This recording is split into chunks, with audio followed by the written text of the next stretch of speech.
Olá, sejam bem-vindos e bem-vindas ao itinerário formativo de aprofundamento de Ciências Humanas e Sociais Aplicadas. Vamos iniciar as nossas aulas com o Professor Ananias Carvalho, do componente de História. Eu estou aqui justamente com meu parceiro e amigo professor. Eu sou o professor Dário Pinheiro e vou ficar junto com vocês. Eu trabalho o componente curricular Sociologia. Vamos iniciar a nossa aula, professor Ananias? Vamos então a ele, ao tema da nossa aula. Vamos lá, gente. Aula 1, a nossa primeira aula, aula magna. Objeto de conhecimento, povos originários. Detalhamento, os diferentes saberes, considerando as diversidades de modo de vida dos povos originários na Amazônia. Então a gente vai falar um pouquinho, professor, sobre os povos da Amazônia, inclusive um pouco da nossa vivência, até porque também a gente faz parte da Amazônia e também somos povos da Amazônia. Dito isso, vamos iniciar a nossa aula.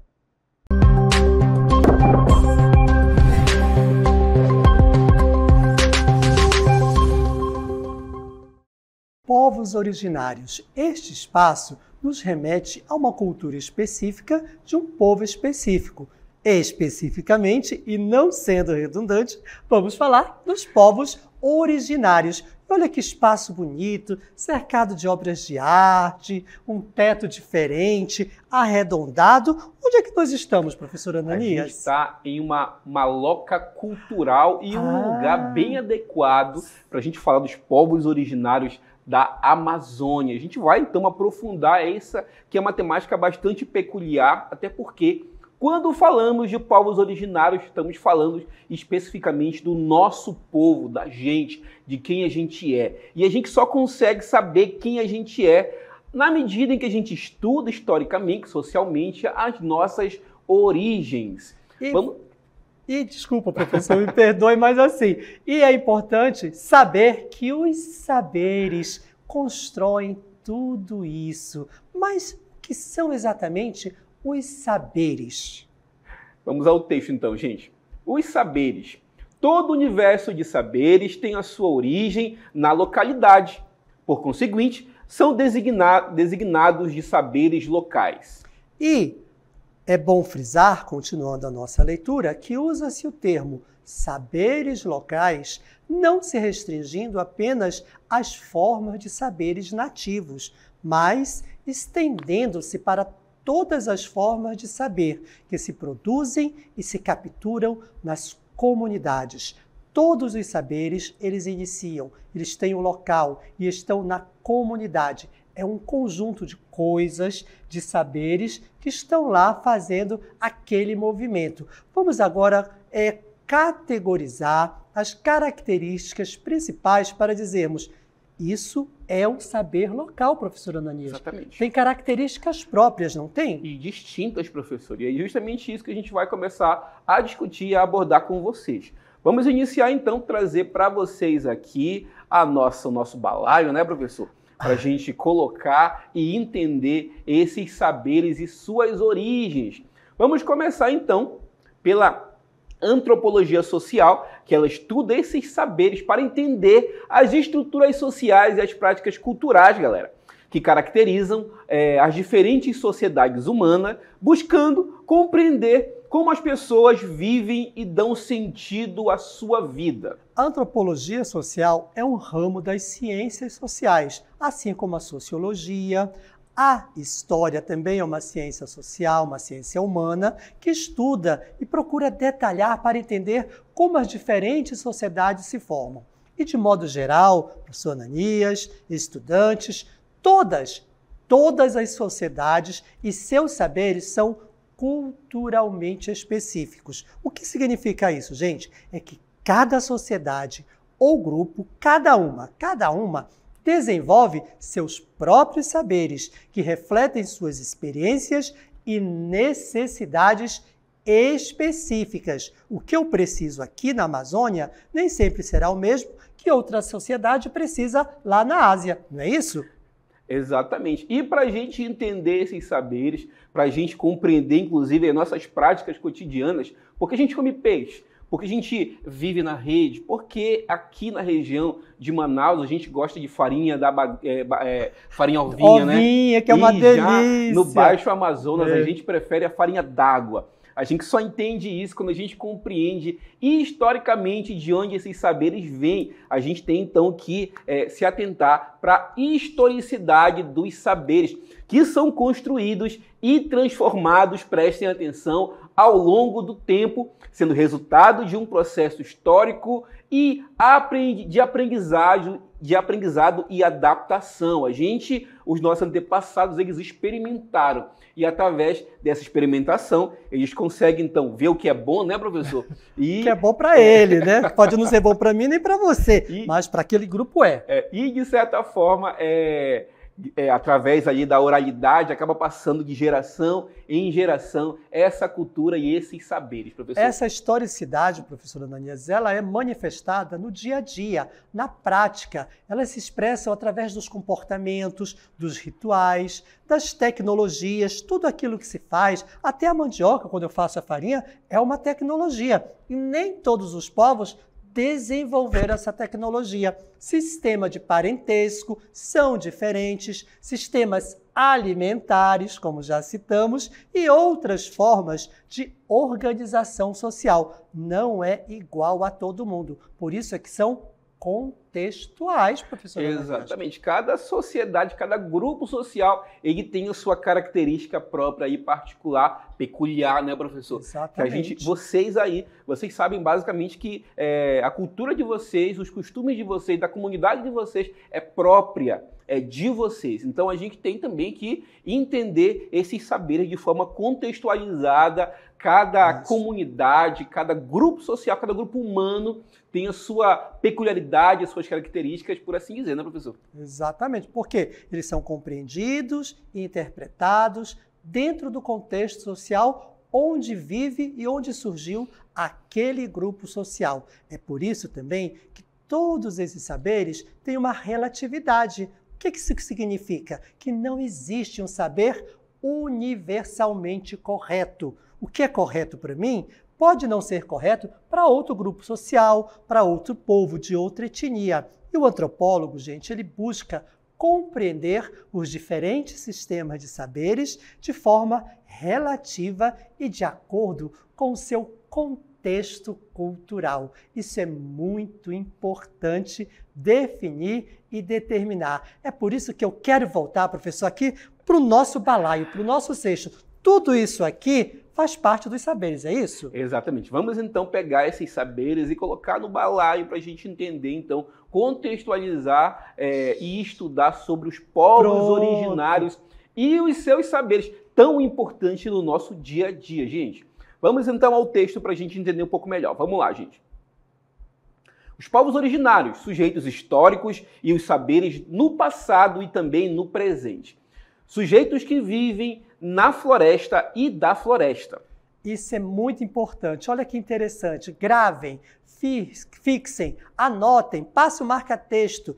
Aqui, na nossa Amazônia, são sujeitos que vivem na floresta e da floresta, porque a relação com a biodiversidade está intrinsecamente ligada com essa realidade, que é a floresta, que envolve conhecimento, cuidado, preservação e soluções construídas ao longo de muitos e muitos anos. Aí, professor, vamos mostrar para os nossos estudantes e nossas estudantes um mural de imagens para ver essa integração dos povos originários com a floresta no passado e no presente. Olha aí. Interessante, gente, porque a gente vê costumes que, inclusive, a gente continua reproduzindo nos dias de hoje. O hábito, por exemplo, de andar de canoa e de pescar, né, professor? Exatamente. A pesca de caniço e, posteriormente, a gente vai ver que as populações tradicionais na Amazônia, os ribeirinhos, inclusive eu não gosto de usar essa temática, professor, de ribeirinho, mas a gente vai utilizá-lo para ilustrar e para melhor a gente aprender, né? Os nossos ribeirinhos, eles utilizam essas técnicas de pescaria justamente para garantir a sua sobrevivência, professor. E isso são técnicas, são conhecimentos. Olha, vivem na floresta, como no primeiro quadro, uma canoa, e da floresta, no último quadrinho, quando eles estão retirando aí, ó, aquele alimento, professor. Observem na imagem que tem os nossos povos originários fazendo a colheita de alimentos. Então, eles vivem na e da floresta. Por isso que é muito importante nós termos conhecimento dos saberes tradicionais indígenas, que são os povos originários da Amazônia. Eles são muito importantes para todos nós que estamos aqui na Amazônia, porque, como o senhor muito bem falou, se repetiu no passado e ainda hoje, os povos que hoje vivem também utilizam a canoa, fazem a colheita da floresta, por isso que é importante nós termos esses saberes tradicionais conservados, não é isso? Exatamente. Então a gente vai começar a entender e abordar um pouquinho melhor a importância desses saberes tradicionais indígenas para o nosso dia a dia. Vamos ao texto para a gente entender melhor. Vamos lá. Importância dos saberes tradicionais indígenas. Essências para a preservação da cultura, da biodiversidade e da saúde dos povos indígenas. Tudo isso é fonte de conhecimento e de inspiração para a sociedade como um todo. Outro ponto importante dos saberes dos povos originários ou saberes dos povos tradicionais é que são conhecimentos autônomos, distintos do conhecimento científico ocidental e se manifestam em diversas áreas. O saber do nosso povo tradicional é diferente do saber ocidental ou saber científico, mas ele é também muito importante. E aí surge a dúvida, professor, então como esses saberes foram repassados? Através da oralidade, gente. Oralidade é o hábito de você conversar e esses saberes são passados de geração a geração. O meu bisavô fazia isso, meu avô fazia isso, meu pai fazia isso e esse saber foi passado para mim de forma oral, através de conversa. Inclusive, a oralidade, historicamente falando, tá, gente? Até porque a gente é sociologia e história, cada um tem um ponto de vista diferente. A gente converge, mas é interessante falar que a oralidade, que a gente conhece como história oral, ela é uma importante fonte de pesquisa para a gente entender o passado. Não o passado cronologicamente falando, mas pontos de vista, culturalmente falando, a própria memória individual é importante de se conhecer e entender, basicamente, como essas culturas perpassam o tempo e passam de geração para geração, professor. Por isso que nós reforçamos que os nossos saberes dos povos originários não estão escritos. Eles são transmitidos oralmente e através da prática, porque são fundamentais para a cultura e a sobrevivência dos povos indígenas.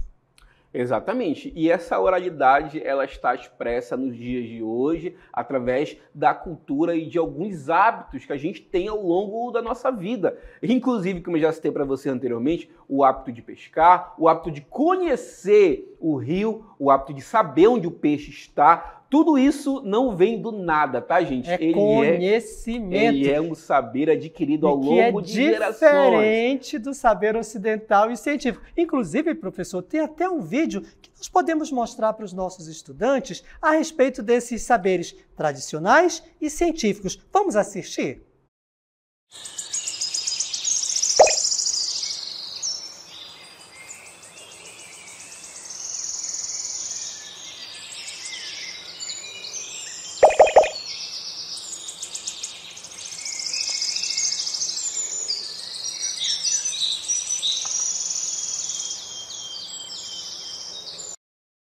Vocês assistiram, o vídeo é muito bonito. Eu vou professor, vamos ler essas falas desse vídeo, que é para o nosso estudante fixar melhor essa ideia de visões diferentes da ciência e do conhecimento dos povos originários. Vamos assistir mais uma vez? Olha aí. Não são apenas conhecimentos práticos, mas também compreendem uma visão de mundo, uma cosmologia que integra a natureza e a espiritualidade e as relações sociais.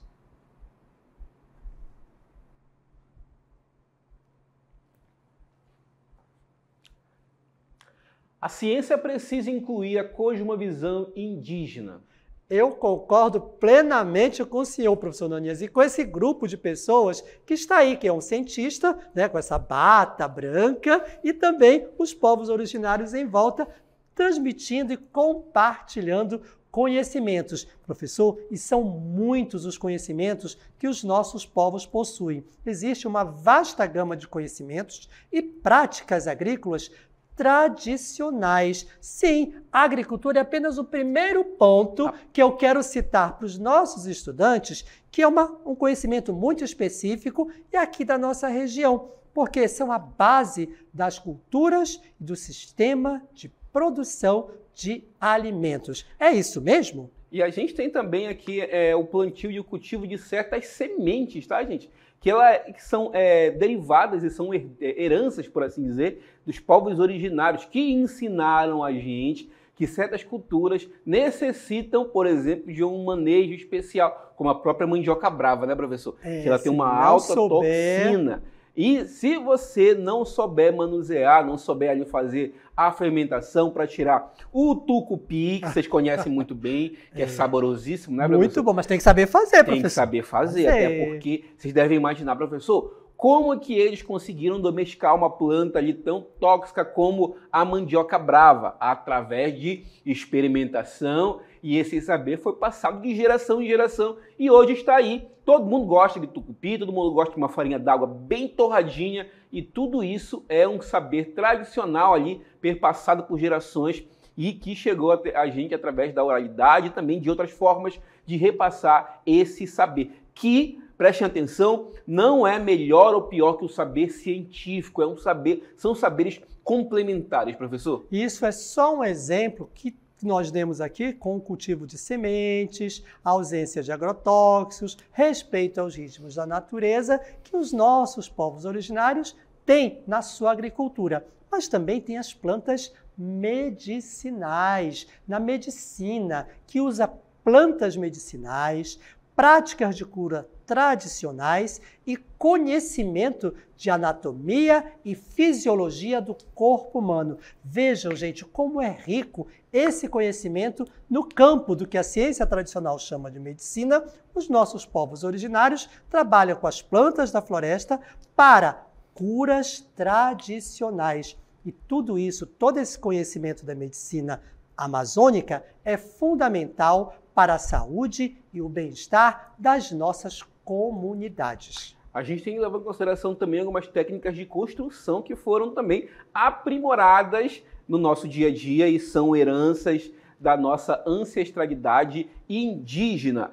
Muitas vezes a gente acaba, de forma leiga ou até mesmo ignorante, colocando os povos indígenas em um balaio só, né, professor? Como uma única etnia, mas a gente sabe que existiam várias etnias, cada um basicamente ali caracterizando alguma forma de conhecimento e de saber. A cerâmica marajoara, por exemplo, a cerâmica tapajônica, o tecido cambeba, eles são importantes saberes também transmitidos para a nossa geração, professor. Exatamente. E nas construções que os nossos povos originários fazem, nas suas malocas, sejam elas culturais ou habitacionais, o uso de materiais naturais é predominante para as técnicas de construções sustentáveis e conhecimentos sobre a estrutura e os ciclos da natureza, que garantem a adaptação das habitações ao ambiente.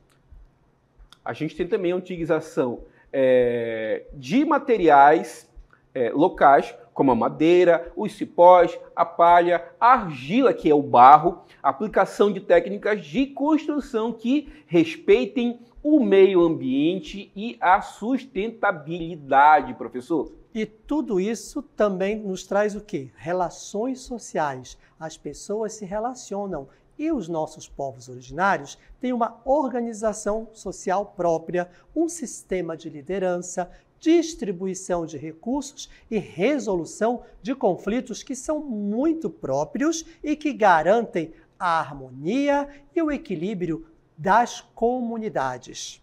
Muitas das vezes, professora, essa dinâmica das sociedades na cosmovisão, por assim dizer, indígena, se diferencia da gente, da nossa cosmovisão, que ela digamos assim, viciada no capitalismo, né, na lógica de você acumular cada vez mais mercadoria e vender, acumular. Geralmente, os povos originários, eles produzem para sua subsistência e não para acumular, porque na visão deles o rio vai estar sempre ali e os meus, digamos assim, os meus descendentes poderão utilizar o mesmo recurso natural que eu utilizo hoje para sua sobrevivência. Pensando assim, desse modo, não tem por que acumular. Essa dinâmica capitalista é uma dinâmica própria ocidental, que a gente utiliza, mas que foge da dinâmica dos povos originários. E eu reforço a compreensão do universo, então, diante desse modo de pensar, que nós compreendamos o universo como os nossos povos originários entendem as forças da natureza e a relação entre seres humanos e o mundo espiritual, que orienta as práticas religiosas, assim como as relações sociais. Quando a gente volta para o nosso ambiente, nós queremos destacar alguns pontos que são muito importantes. Vamos destacá-los, professor?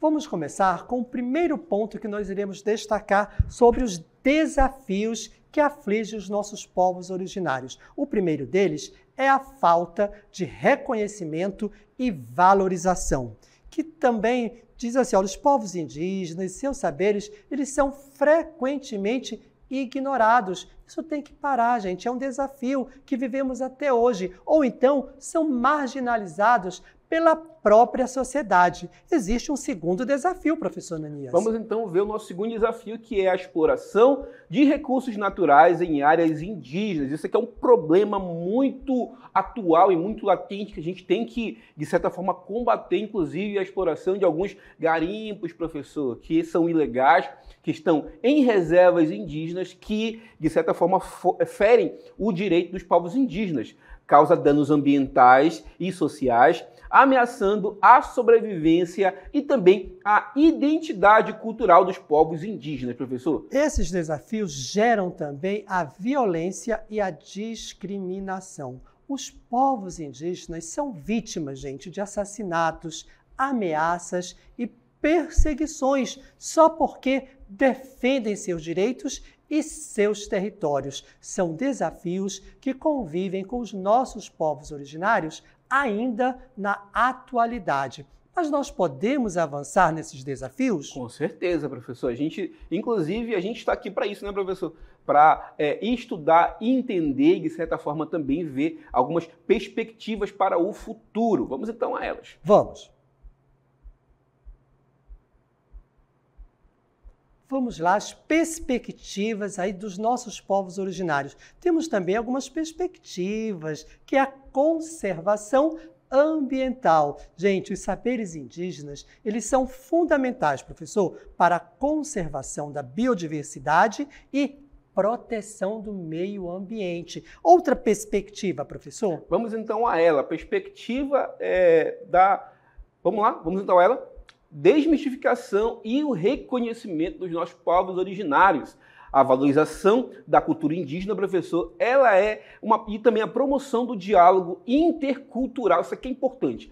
Grifem essa palavra, gravem essa palavra. Isso. Interculturalidade. Você entender que existem culturas diferentes da sua, costume diferente da sua, conviver e respeitar com essas diferenças. E essa interculturalidade, ela pode ajudar a desmistificar estereótipos que a gente, através da nossa colonização, a gente acaba, de certa forma, abraçando esses estereótipos. Por exemplo, a gente, muitas das vezes, costuma, quando quer ofender alguém, ou pelo menos eu já presenciei isso, chamar professor? De índio. Olha só.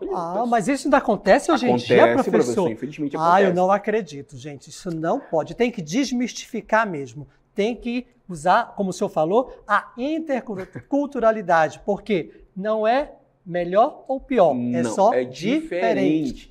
E é interessante falar, professor, que os meus alunos que são entendidos, eles não utilizam estereótipos e não, de certa forma, não se envergonham das nossas raízes. Isso aqui é um parêntese, tá, professor? E esse parêntese foi muito bem colocado. Sabe por quê, professor? Porque esse entendimento que o senhor acabou de nos dar, ele leva a um fortalecimento da identidade. verdade, é isso mesmo. A educação intercultural, a promoção da língua materna, da sua comunidade, do seu povo, a valorização das suas tradições indígenas, elas podem contribuir para o fortalecimento da identidade e a revitalização da cultura. Olha que bonito essa perspectiva aqui, professor. Professor, mas só outro comentário. Você só valoriza quem você é se você conhecer a sua história.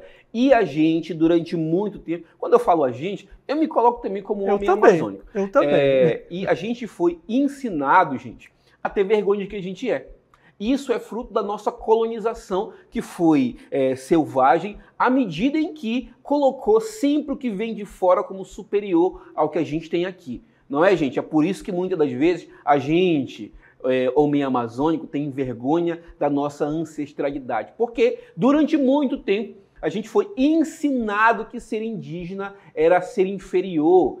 Que bom mesmo é o que vem de fora, não é, professor? De fora da região amazônica, de fora do país, de fora literalmente. O que vem de fora é sempre melhor. Não é verdade. Vamos fortalecer a nossa identidade. Exatamente. É uma perspectiva que nós queremos deixar aqui para vocês. Professor, e vamos continuar? Vamos lá, continuar. Vamos voltar aqui para a nossa maloca cultural, porque tem mais coisas aí.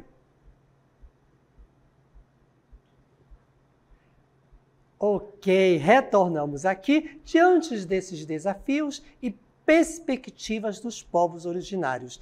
Só para resumir, a valorização e o respeito pelos saberes tradicionais indígenas são fundamentais para a construção de uma sociedade mais justa, inclusiva e igualitária. Concordam com isso? Justamente, professor. E interessante esse final. Uma sociedade mais justa, mais inclusiva e mais igualitária. A gente vai também esbarrar nessa ainda importância que esses saberes tradicionais sejam reconhecidos como um corpo de conhecimento autônomo. Olha só, gente, que importante e que interessante. Distintos do conhecimento científico ocidental e que sejam integrados às políticas públicas e às práticas educacionais. Trocando em miúdo, é importante que a gente conheça também as práticas sociais, ou melhor, as práticas culturais como um saber tão importante como o saber dos livros, até porque é um saber tradicional, é um saber também que tem a sua importância ali em um contexto social. Em alguns momentos, professor, eu gostaria de reforçar a sua fala que a cultura ocidental ou o conhecimento científico já utiliza alguns conhecimentos tradicionais e confirma que esses saberes tradicionais dos povos originários, que não estão escritos, mas que são transmitidos oralmente, de geração para geração, são saberes válidos. São saberes, digamos assim, que dão certo na prática. Como nós citamos no início da nossa aula, a cultura da mandioca. Nem todos os povos do mundo sabem tratar a mandioca brava como os povos originários da Amazônia, não é isso? Exatamente. E tem também o campo científico, que Sim. muitas das vezes se apropria desse saber, estuda esse saber através de pesquisa, através de métodos científicos, e esse saber deixa de ser apenas um saber tradicional e passa também ele a ser um saber científico. Inclusive, esse é um papel das universidades. Justamente pesquisar, a academia pesquisa, pega esse saber tradicional, faz ali através de métodos científicos uma pesquisa aprofundada e, de certa forma, transforma esse saber tradicional, melhor, comprova, né, professor? Comprova, só comprova, porque o conhecimento já existe. E é isso que nós queremos deixar para vocês. Reforce o conhecimento tradicional, o saber que você tem na sua comunidade, do seu povo originário, traga para o mundo científico, confronte essas cosmovisões, esses conhecimentos vão se integrar em prol, em favor, trazendo bem para todos, não é isso? Exatamente. A gente queria ficar falando para vocês aqui durante horas e horas, mas nesse momento a gente vai encerrando nossa aula. E vamos ficar por aqui, mas até a próxima, gente. Tchau, tchau.